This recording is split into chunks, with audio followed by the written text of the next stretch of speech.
कक्षा 10 भूगोल अध्याय 4 कृषि में आज भाग 6 है, जिसमें हम प्रौद्योगिकी और संस्थागत सुधार यानी कि कृषि के क्षेत्र में प्रौद्योगिकी और संस्थागत सुधार के बारे में पढ़ेंगे। देखिए बच्चों, हम जानते हैं हमारे देश में कृषि जो है हजारों वर्षों से की जा रही है, परंतु ये प्रौद्योगिकी और संस्थागत परिवर्तन के अभाव में जो है लगातार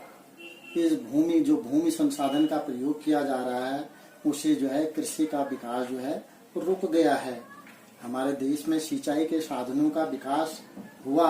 लेकिन सिंचाई के साधनों का विकास होने के बाद भी हमारे देश के कुछ क्षेत्रों के किसान अपनी खेती बाड़ी के लिए आज भी मानसून और भूमि की जो प्राकृतिक उर्वरता उस पर ही निर्भर है। यानी कि जब मानसून में वर्षा होती है उस पर उनकी फसल निर्भर है, और फसलों के उत्पादन बढ़ाने के लिए जो है जो प्राकृतिक रूप से जो उर्वरता मिलती है, यानी कि उपज बढ़ाने के लिए जो खेतों में खाद मिलती है, उसी पर वो निर्भर है। और हमारे देश की जनसंख्या दिनों दिन बढ़ती जा रही है, जिस कारण जो है हमारी कृषि हमारे लिए क्या एक चुनौती बन जा रही है, क्योंकि देश की आबादी जब बढ़ते जा रही है तो एक खाद्यान्न की आवश्यकताएं भी बढ़ती जा रही है, इसलिए ये चुनौती हो गई है। और हमारे देश की जो है 60% से भी अधिक लोगों की आजीविका का साधन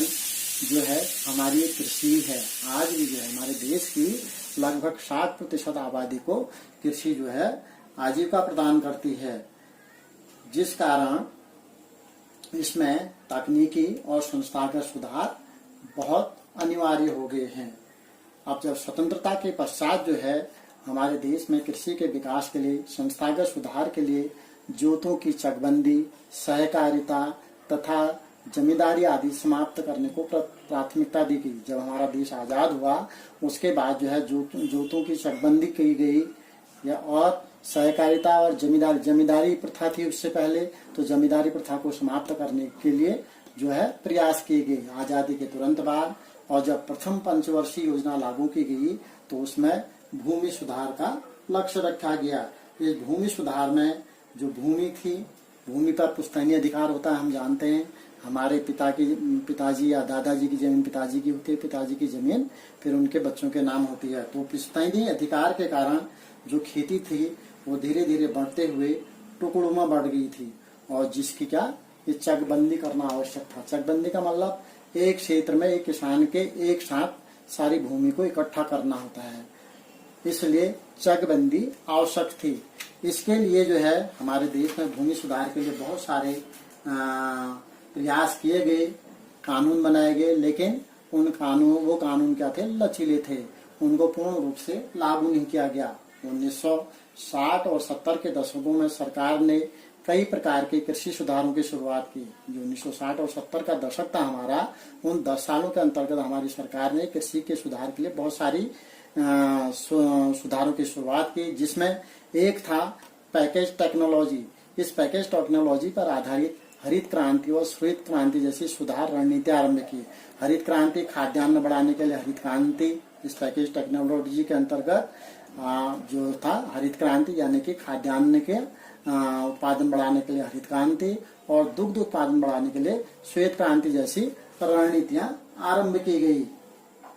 और ये जो रणनीति आरंभ की गई ये कुछ क्षेत्रों तक ही सीमित रही, पूरे देश में ये लागू नहीं हो पाई, यानी कुछ क्षेत्रों तक ही ये सीमित रही, और वहाँ वास्तव में इन दोनों क्रांतियों से परिवर्तन भी आया। और उसके बाद 1980 तथा 90 के दशकों में व्यापक भूमि विकास कार्यक्रम जो संस्थागत तथा तकनीकी सुधारों पर आधारित थे वो शुरू किए गए।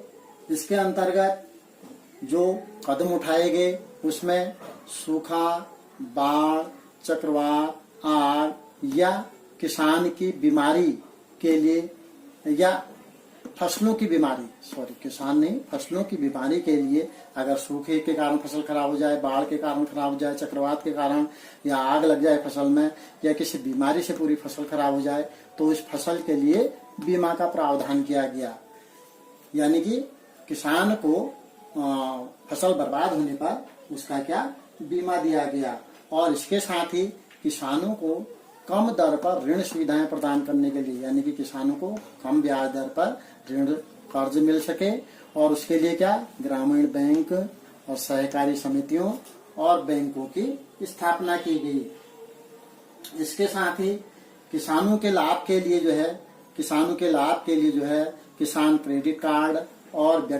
व्यक्तिगत दुर्घटना बीमा योजना भी शुरू की गई, ताकि किसानों को सस्ते कर्ज मिल सके इस क्रेडिट कार्ड के माध्यम से। और अगर किसी कारण से उनकी व्यक्तिगत दुर्घटना हो जाती है तो उसका भी बीमा हो जाएगा, जिससे उस परिवार को कुछ आर्थिक लाभ हो सकेगा, आर्थिक मदद की जा सके। इसके साथ ही सरकार ने आकाशवाणी और दूरदर्शन पर किसानों के लिए मौसम की जानकारी, यानी कि जितने किसान थे आकाशवाणी और दूरदर्शन से मौसम संबंधी जानकारी, कब वर्षा की संभावना है, कितने, और खेती के लिए कब पानी की आवश्यकता है, तो मौसम संबंधी किस मौसम में कौन सी फसल उगानी है। और साथ ही कृषि कार्यक्रम प्रसारित करना शुरू कर दिया, यानी कि कृषि कार्य के किस मौसम में आप कौन सी फसल उगा सकते हैं, कौन से बीज अच्छे हैं, किस तरह से उसमें खाद डाली जाए, ये सारी जो है हमारी आकाशवाणी और दूरदर्शन के माध्यम से किसानों के लिए प्रसारित करने का कार्यक्रम बनाया गया, जो प्रसारित भी हो रहा है। और इसके साथ ही किसानों का शोषण न हो, इसके लिए किसानों को बिचौलियों और दलालों के शोषण से बचाने के लिए न्यूनतम सहायता मूल्य, यानी कि किसानों की जो फसल पैदा होती थी उसको बिचौलिए या दलाल बहुत कम मूल्य पर खरीदे जाते थे, जिससे किसानों का क्या होता था, शोषण होता था। तो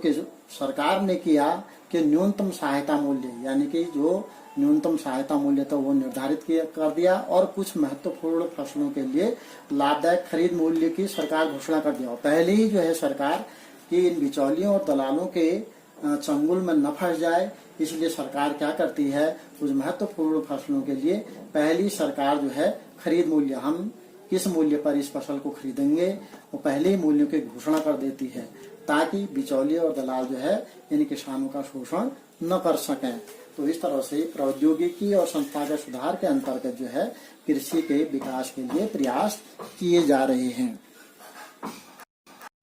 अगला